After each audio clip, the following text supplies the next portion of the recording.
Hello guys, welcome back. कैसे हो आप लोग? बढ़िया मेरे जिगर के छल्लो यार, कैसे हो तुम? बढ़िया ना? सब ठीक है ना? सब नीट की तैयारी कैसी चल रही है? अच्छी चल रही है? तो इस पर्टिकुलर सीरीज जो मैंने चालू करी है, नीट सीरीज, वो उसका दूसरा वीडियो मैं आपके सामने लेके आया हूँ। और मैं बहुत ही इंटरेस्टिंग क्वेश्चंस आपके सामने डिस्कस कर रहा हूँ, तो आपको मजा भी आएगा और आपके कंसेप्ट भी अच्छे होंगे और आप अच्छे से फील कर पाएंगे। और ये जो सबसे अच्छी बात है सीरीज की, कि मैं अलग अलग चैप्टर से उठा रहा हूँ, तो आप 2 मिनट 5 मिनट का समय निकाल के इनको देख सकते हैं। ठीक है? तो बिना किसी बात करें, हम आगे बढ़ते हैं और हमारा पहला क्वेश्चन हम पढ़ लेते हैं। तो पहला क्वेश्चन क्या कह रहा है? For which of the following graphs the average velocity of the particle moving along a straight line for a time interval जीरोसिटी मस्ट बी नेगेटिव। मतलब एवरेज वेलोसिटी की बात कर रहा है। अब मैं जानता हूं कि एवरेज वेलोसिटी क्या होती है। सबसे पहले एवरेज वेलोसिटी क्या होती है? Average velocity is total displacement. Average velocity क्या होती है? Average velocity is basically equal to total displacement. Total जो आपका डिस्प्लेसमेंट होता है और अपॉन में आता है टोटल टाइम। तो एवरेज वेलोसिटी को अगर नेगेटिव होना है तो ऑब्वियसली डिस्प्लेसमेंट को नेगेटिव होना पड़ेगा, या फिर वेलोसिटी भी नेगेटिव हो सकती है, तो डिस्प्लेसमेंट को ढूंढना है नेगेटिव का है।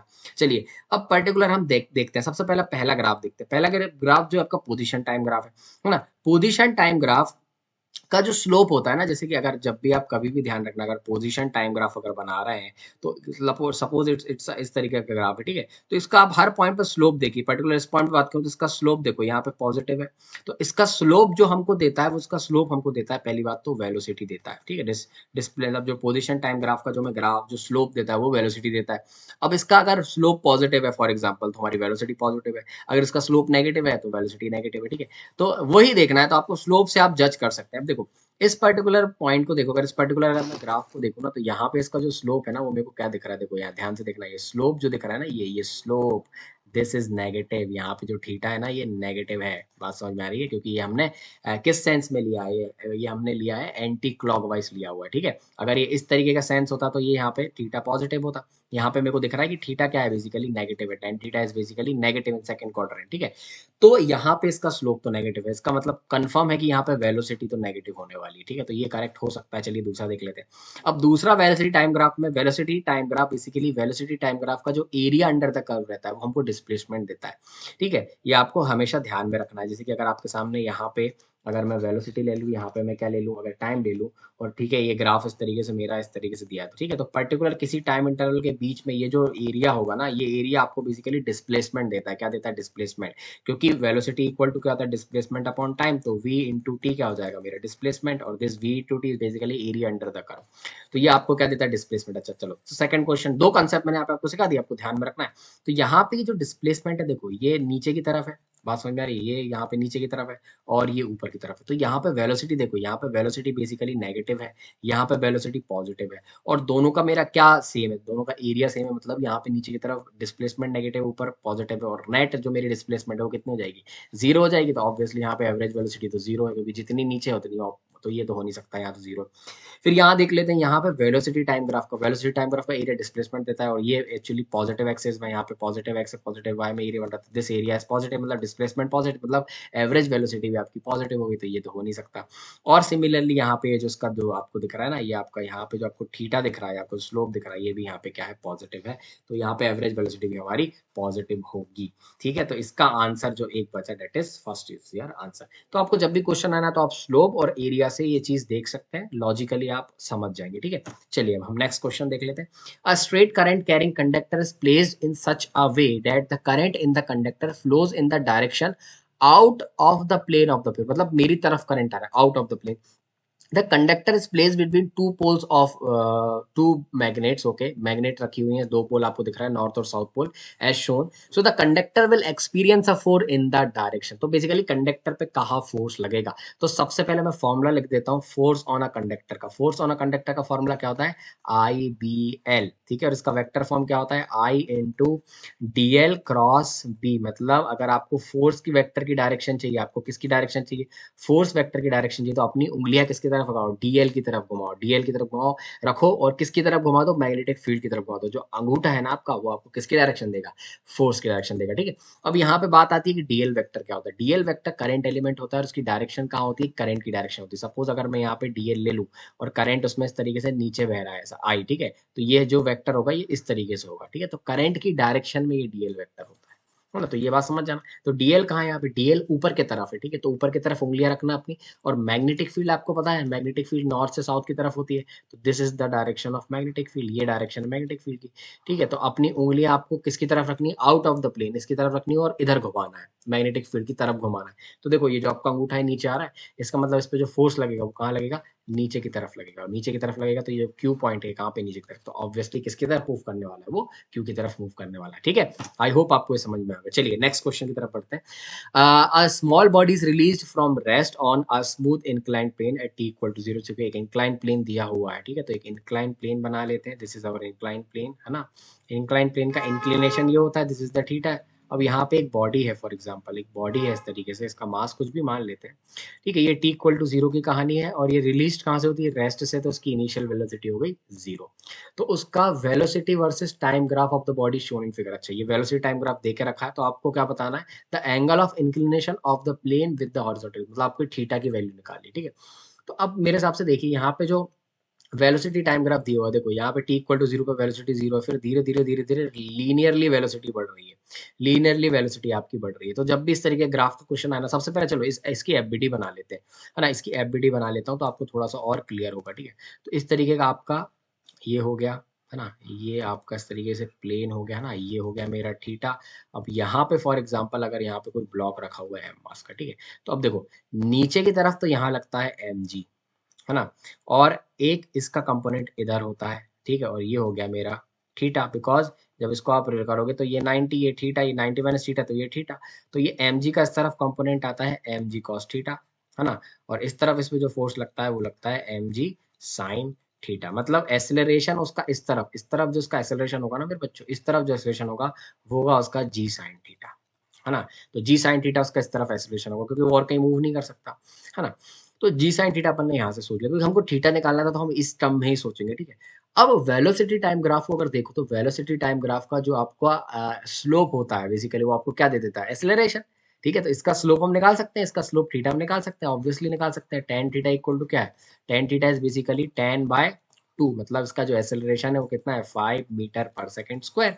और ये किसके बराबर होगा, ये जी साइन थीटा के बराबर। तो रख देते हैं भाई, g sine theta is equal to रख देते हैं 5। तो जी की वैल्यू 10 ले लेते हैं, ठीक है। ये हो गया sine theta is equal to 5। तो यहाँ से साइन थीटा की वैल्यू कितनी आ गई, 5/10, मतलब हो गई है 1/2। मतलब थीटा कितना हो गया, 30 डिग्री। तो थीटा आंसर कितना आ गया, 30 डिग्री। मतलब जो एंगल बनेगा that will be your 30 degree, ठीक है। तो इस तरीके से सोचना है। आप ये मैं आपको एक चीज सिखा दे रहा हूँ, बस आपको ये ध्यान में रखना है कि अब आपने ग्राफ से एक्सलेशन निकाल दिया, और आप जब देखेंगे कि ब्लॉक जब मूव करता है किसी भी वेज पे या फिर किसी भी प्लेन पे, तो उसका जो इस तरफ का एसिलरेशन होगा वो जी साइन थीटा होगा, और हमने इक्वेट कर दिया और वहां से हमने थीटा की वैल्यू निकाली।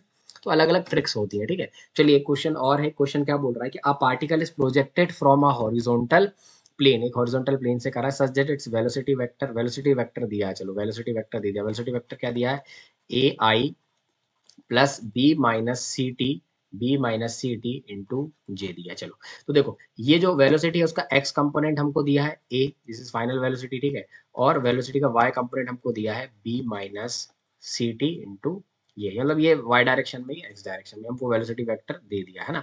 चलिए वेलोसिटी वेक्टर आपको यहाँ से ये दे दिया, ठीक है, ओके। आपको रेंज बताना है, क्या बताना है, रेंज। रेंज क्या होती है, देखो जब अपन इस तरीके से किसी भी प्रोजेक्टाइल को, ये अगर आपका y ले रहे हो और अगर आप ये यहाँ पे x ले रहे हो, आप किसी भी प्रोजेक्टाइल को किसी थीटा पे फेंकते हैं ना पर्टिकुलर स्थिति, तो वो ऐसा जाता है और ऐसा गिर जाता है। तो ये होता है हमारा थीटा, ठीक है। जो रेंज होती है, रेंज का फॉर्मूला क्या होता है, range is basically u square sine two theta by g. ये रेंज का फॉर्मूला होता है। इसको एक तरीके से और तोड़ते हैं ना, साइन टू थीटा को अपन लिख सकते हैं 2 sin थीटा कॉस थीटा, और इसको लिख सकते हैं यू स्क्वायर बाय जी। अब देखो एक यू साइन थीटा के साथ ले लो, एक यू उसके साथ ले लो, तो ये क्या बन जाए आपका 2u कॉस थीटा और you sine theta by g, ये बन गया। ये यू कॉस थीटा क्या है, you cos theta is the initial velocity का एक्स कंपोनेंट है, ठीक है। तो हम ऐसा लिख सकते हैं इसको इसको लिख सकते हैं 2 × ux, है ना। और ये लिख सकते हैं यू वाई अपॉन जी। तो ये हमारा किसका फॉर्मूला होता है, रेंज का फॉर्मूला होता है, ठीक है। तो रेंज का फॉर्मूला तो भाई हमको क्लियर हो गया है ना। तो रेंज का फॉर्मूला क्या होता है, 2ux यू बाय बाय जी। तो ये हमको क्लियर हो गया। अब हमको पता करना है कि इसका ux क्या है और u बाय क्या है। ux और u बाय हम पता कर सकते हैं, क्योंकि देखो जब भी आप कोई भी प्रोजेक्टाइल फेंकोगे, आपने प्रोजेक्टाइल यहाँ एक्स जेड प्लेन से फेंका है बेसिकली, तो प्रोजेक्टाइल किसी प्लेन से फेंका है आपने। आपका ये प्लेन बना देता हूँ मैं फॉर एग्जांपल, यहाँ पे आपको प्लेन बना के दिखा देता हूँ। ये आपने इस तरीके से प्लेन बना लिया, ये तो यहाँ पे मैं प्लेन बना लेता हूँ, तो आपने इस तरीके से प्लेन से फेंका है ऐसा, ये प्लेन से यहाँ फेंका है। ऑब्वियसली जो वेलोसिटी है उसकी दो कंपोनेंट रहेंगे, एक इस तरफ रहेगा आई तरफ और यहाँ पे रहेगा ये नीचे जे की तरफ, तो वो हम हमारे सामने लिखा हुआ है किसी भी पॉइंट टी पे उसका जो फाइनल वेलोसिटी का दिया हुआ है ना, तो इस तरीके से। तो चलिए अब इसको देखते हैं कैसे प्रोसीड करते हैं। तो हमको चाहिए यू एक्स और यू वाई, हमको वी एक्स और वी वाई पता है ना। चलिए देख लेते हैं इसका जो एसेलरेशन होगा, एसेलरेशन हम निकाल सकते हैं because acceleration is basically d v by d t, तो d v by d t से देख लेते हैं। अच्छा ए एक्स तो जीरो होगा क्योंकि एक्स डायरेक्शन में कोई भी एसेलेशन होता नहीं है, एसेलेशन कहाँ वाई डायरेक्शन में होता है। देख लेते हैं, डिफरेंशिएट कर लेंगे। देखो ए का ए कांस्टेंट उसका differentiation zero, B minus C T का डिफरेंशिएशन क्या बचेगा, माइनस सी टी बचेगा, मतलब समझ में आ रहा है। तो माइनस सी टी आपका एसेलरेशन हो गया, तो एसेलरेशन आपका कितना हो गया, और ये वाई डायरेक्शन में है, ठीक है, दैट इज माइनस सी, ये वाई डायरेक्शन, ठीक है। ए एक्स तो होता है हमारा जीरो, बात समझ में आ रही है। चलिए तो अब यहाँ से देख लेते हैं अपन, हम फॉर्मूला लगा देते हैं, वो फॉर्मूला हमको पता ही है कौन सा फॉर्मूला, देखो बताता हूँ। आपको सिर्फ कुछ नहीं लगाना, आपको लगाना है V X is equal to you X plus A T, है ना। अब वी एक्स की वैल्यू तो आपको पता है, वी एक्स की वैल्यू कितनी है ए, ठीक है, is equal to you x, U X कितना है, यू एक्स की वैल्यू आपको निकालनी है, ठीक है। और एसलेशन ए डायरेक्शन में होता ही नहीं है, तो यहाँ पे ए एक्स की वैल्यू जो है, यहाँ पे जो ए एक्स की वैल्यू है जीरो, तो यहाँ पे यू एक्स आपका कितना आ गया, यू एक्स आपका आ गया ए, ठीक है। चलिए अब हम निकाल लेते हैं बेसिकली इसको, यू एक्स की जगह आप यू एक्स क्या लिखेंगे, यू एक्स जेड लिखेंगे, यू एक्स क्या लिखेंगे, जेड लिखेंगे, क्योंकि आपने क्या फेंका है उसको एक्स जेड प्लेन से फेंका है, तो initial velocity x Z direction में आप ऐसा कह सकते हैं ना। चलिए अब हम निकाल लेते हैं यू वाई। अब आपका जो यू वाई है, यू वाई कैसे निकलेगा, V Y U Y plus A Y T, है ना। तो वी वाई हमको दिया है V minus C T is equal to U Y, और ये हो गया हमारा माइनस, ये माइनस सी टी, ये हमने निकाल लिया, ये एसलेशन की वैल्यू हमने ऐसे निकाली ना, माइनस सी आएगा, सॉरी यहाँ पे आंसर क्या आएगा, माइनस सी, ठीक है, माइनस सी। ओके, तो यहाँ से हम देखेंगे ना, तो ये आपका सी टी से ये सी टी, यहाँ से आपका ये सी टी से ये सी टी कैंसिल कट गया, यू वाई की वैल्यू कितनी आ गई, यू वाई की वैल्यू आ गई वी, है ना। So time period is what, time period is होता है two you x u y by g, है ना, मतलब एसेलरेशन वाई डायरेक्शन में। ओके, तो हम देख लेते हैं हमारा आंसर कितना आएगा, हमारा आंसर आएगा range is equal to two you X की वैल्यू कितनी है ए, ठीक है, और यू वाई की वैल्यू कितनी है बी, अपॉन ए वाई कितना है, ए वाई है माइनस सी, मतलब सी बेसिकली, है ना। तो यहाँ से आप देख सकते हैं हमारा आंसर कितना आ गया, R is equal to two B A by C, two B A by C. So I think this B option is our correct answer, ठीक है। तो इस तरीके से आपको सोच के करना है ना। चलिए एक क्वेश्चन और अच्छा सा देख लेते हैं। आ 10 kg monkey is climbing a massless rope attached to a 15 kg mass and is passing over a smooth pulley. Okay, तो मतलब एक ये 10 kg का मंकी है और वो किस पे लटका हुआ है, स्ट्रिंग पे लटका हुआ है बेसिकली, ठीक है। तो और वो क्या कर रहा है, मासलेस दी हुई है और हमको ये इसका वेट दिया हुआ है 15 kg, है ना। The mass is lying on the ground, अच्छा ये मास ग्राउंड पे रखा हुआ है, तो in order to raise the mass from the ground he must climb with uniform acceleration greater than, ये यूनिफॉर्म एक्सेलरेशन ग्रेटर, अच्छा यूनिफॉर्म एक्सेलरेशन के बारे में बात करना, मतलब कि वो किस स्पीड से इसको खींचे नीचे की तरफ, कि ये जो ब्लॉक है ना ये यहाँ से ऊपर आ जाए, ठीक है, मतलब ग्राउंड से हल्का सा रेज हो जाए, ठीक है। तो पहली बात याद रखना, कंसेप्ट ये है कि अगर इसको थोड़ा सा भी खींचना है ना, तो अगर थोड़ा सा इसको ऊपर लेके आना तो ये उसको नीचे खींचना पड़ेगा, ये बात तो क्लियर है, ठीक है। तो मैं आपको समझाता हूँ कि देखो उसको किस तरीके से करेंगे। सबसे पहले अपन थोड़ा सा क्या कर लेते हैं, एफबीडी बना लेते हैं। सबसे पहले तो मेरे को ये बताओ कि देखो ये रेस्ट पे रखा हुआ है, दिस इज एट रेस्ट, है ना। तो इस पे कहीं ना कहीं टेंशन ऐसा लगेगा, है ना, अभी टेंशन ऐसा लगेगा। अब ये रेस्ट पे रखा हुआ है तो टेंशन ऑब्वियसली मैं कह सकता हूँ यहाँ से ये टेंशन होगा 15 जी, क्योंकि ये रेस्ट पे रखा हुआ है, तो मैक्सिमम जो टेंशन इस पे लगेगा वो 10 जी लगने वाला है। ये बात तो यहाँ से हमको क्लियर हो गया। अब थोड़ी सी एफबीडी बनाते हैं किसकी, इस अपने भाई की बनाते हैं मंकी की, ठीक है। तो मंकी इस तरीके से है, मंकी का नीचे की तरफ वेट कितना है, 10 जी इसका वेट है नीचे की तरफ, ठीक है। और वो एसेलरेशन नीचे जब वो ऐसे खींचेगा ना तो उसको नीचे खींच रहा होगा, ठीक है। तो बेसिकली इसका जो हमारा फोर्स रहेगा नीचे की तरफ जो एम ए रहेगा बेसिकली वो भी नीचे रहने वाला है, ठीक है। और ऊपर की तरफ क्या रहने वाला है, ऊपर की तरफ हमारा रहने वाला है टेंशन जो यहाँ पे लगने वाला है, ठीक है। तो अब हम इक्वेशन बना लेते हैं, यहाँ पे जो इक्वेशन होगी that is T is equal to 10 G plus 10 A, यहाँ से इक्वेशन बन जाएगी, ठीक है।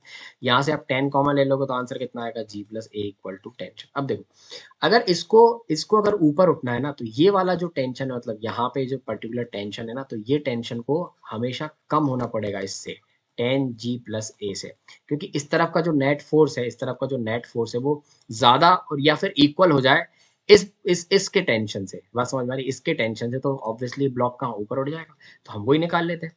तो हम निकाल लेते टेंशन, टेंशन हमको दिया हुआ है 15G, ठीक है, less than 10G plus 10A, ठीक है। तो ये इसको यहाँ ले जाऊंगा तो हो जाएगा 5G, ये क्या हो जाएगा 5G हो जाएगा, इसके लेस देन 10A, ये हो गया। फिर यहाँ से 10 की यहाँ से रख दूंगा मैं ये, तो ये हो जाएगा इस तरीके से, मैंने यहाँ पे 10 रख दिया और यहाँ पे 10 नीचे डिवाइड में है, तो 10 से 10 कट गया। तो एक्सेलरेशन किससे ज़्यादा होना चाहिए, 5 से ज़्यादा होना चाहिए। ज़्यादा भी हो सकता है और मेरे हिसाब से इक्वल पे भी कभी कभी उठ जाता है, ठीक है, इक्वल में भी आप मान के चलते हो कि इक्वल में भी वो कभी कभी उठ जाता है। तो एक्सेलरेशन जो है ना वो आपका किससे होना चाहिए, 5 मीटर पर सेकंड स्क्वायर से ज़्यादा होना चाहिए। कहीं ऑप्शन दिख रहा है, हाँ चलो पहले ही ऑप्शन दिख रहा है, तो इसका ए करेक्ट आंसर है, ठीक है। तो इस तरीके से आप सोच सकते हो। चलिए तो हम नेक्स्ट क्वेश्चन और हमारा लास्ट क्वेश्चन देख लेते हैं। नेक्स्ट क्वेश्चन क्या है हमारा, अ negatively charge particle P is placed initially at rest in a constant uniform gravitational field and a constant uniform electric field। मतलब एक इलेक्ट्रिक फील्ड और ग्रेविटेशनल फील्ड में रखा हुआ, ये यूनिफॉर्म दी हुई है हमको, डायग्राम में दिख रहा है, okay. What quantitatively is the shape of the trajectory of the electron, electron की ट्रेजेक्टरी पे बात करना, ट्रेजेक्टरी मतलब जो पाथ वो करेगा, बेसिकली कवर करेगा, वो उसके बारे में बात करना है, ठीक है। अब देखो इस पी पॉइंट पे पर्टिकुलर आपने इलेक्ट्रॉन रख दिया, इस पी पर्टिकुलर पॉइंट पे इलेक्ट्रॉन रख दिया, सबसे पहले इलेक्ट्रिक फील्ड उस पर कहाँ फोर्स लगाएगी, इलेक्ट्रिक फील्ड उसकी इलेक्ट्रिक फील्ड के अपोजिट डायरेक्शन में लगाएगी, क्यों, क्योंकि इलेक्ट्रॉन होता है नेगेटिवली चार्ज, तो नेगेटिवली चार्ज पे इलेक्ट्रिक फील्ड के अपोजिट डायरेक्शन में फोर्स लगता है, ठीक है। तो अगर ये है तो ये इलेक्ट्रॉन पे तरफ फोर्स लग रहा है क्यू इस तरफ, ठीक है। अच्छा नीचे की तरफ तो ग्रेविटेशनल फोर्स लग रहा है, obviously mg mass of electron into g, ठीक है। तो ये दो फोर्स इस पे एक्ट कर रहे हैं, तो कहीं ना कहीं मेरे को लग रहा है ना कि जो उसका नेट फोर्स होगा वो उसका इस तरफ होगा, तो कौन सा ऑप्शन सही है, okay D is the correct answer. तो this will be the trajectory of an electron, okay. So I hope with this हमने बहुत अच्छे अच्छे क्वेश्चन सॉल्व करे हैं, आपको समझ में आए होंगे। आप बस प्रैक्टिस करते रहिए, कंसेप्ट को समझते रहिए और सब्जेक्ट का मजा लेते रहिए, ठीक है। So with this I hope you have enjoyed the videos, thank you so much for watching, have a nice day.